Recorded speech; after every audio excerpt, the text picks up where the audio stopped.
Boker Tov à toutes, Shavua Tov, et Chodesh Shavua, ce premier jour de Rosh Chodesh Elul. Donc nous sommes le 30 Menachem Av, mais il n'empêche que le Chodesh Elul est là déjà pour nous donner cette indication que ça y est, les vacances sont terminées et que nous devons nous commencer à nous inspirer de ce que le mois Elul va nous donner comme cadeau pendant un mois, avant de nous retrouver devant Kadosh Baruch Hu le jour de Rosh Hashanah et le jour de Yom Kippour 10 jours après. Et donc, c'est la Teshuvah qui va être notre leitmotiv dans ce mois de Elul. On doit avoir la conviction que c'est le mois propice à cette Teshuvah.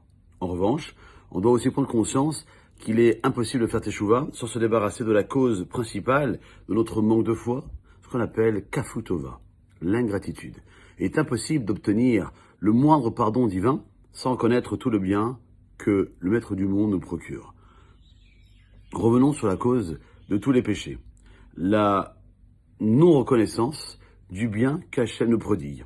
La tristesse, la déprime, le désespoir, la plainte et tous leurs dérivés proviennent de cela. Car si l'homme se rendait compte avec quelle générosité le Maître du monde se comporte envers nous, pas une seule fois, on serait triste. Tous les mauvais traits de caractère proviennent de ce manque. Shalom Bayit, la paix conjugale. Si on pouvait distinguer tout le bien que un homme fait à sa femme et la femme fait à son mari, on ne se laisserait pas de remercier notre conjoint. Au lieu de cela, comment on se comporte? On se plaint, on se met en colère pour un oui et pour un non. L'éducation des enfants? Bien éduquer son enfant, c'est lui apprendre à être reconnaissant. S'il est capable de reconnaître le bien dont il bénéficie et dire merci avec sincérité, il réussira dans la vie.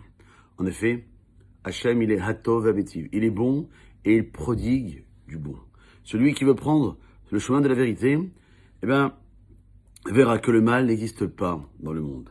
Tout ce qui arrive dans la vie est uniquement pour attirer notre attention sur ce que Dieu attend de nous. Comment reconnaître l'abondance du bien que Dieu nous gratifie? En prenant une feuille, n'hésitez pas, et d'y inscrire tous les bienfaits qu'Hachem nous procure, et ce, afin de ne pas oublier. Et pour devenir reconnaissant envers le Maître du monde, il faut, au préalable, manifester de la gratitude envers les autres, son père, sa mère, qui nous ont élevés, qui n'ont pas dormi des nuits entières pour nous faire grandir dans les meilleures conditions.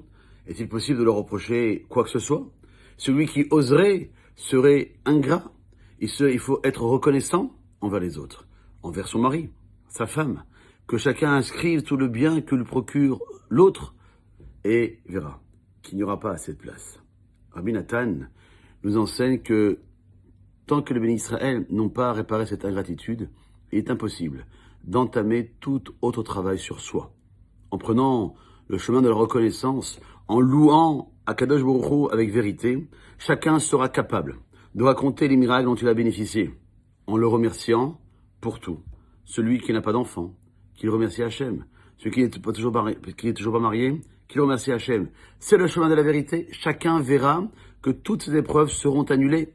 À l'inverse, celui qui sait voir tout le bien que le Créateur lui envoie, il le remerciera sans fin.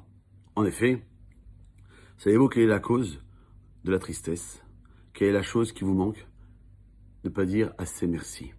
Rabbi Nachman nous enseignera que quand l'humilité ira grandissante dans le monde, alors le Mashiach se dévoilera.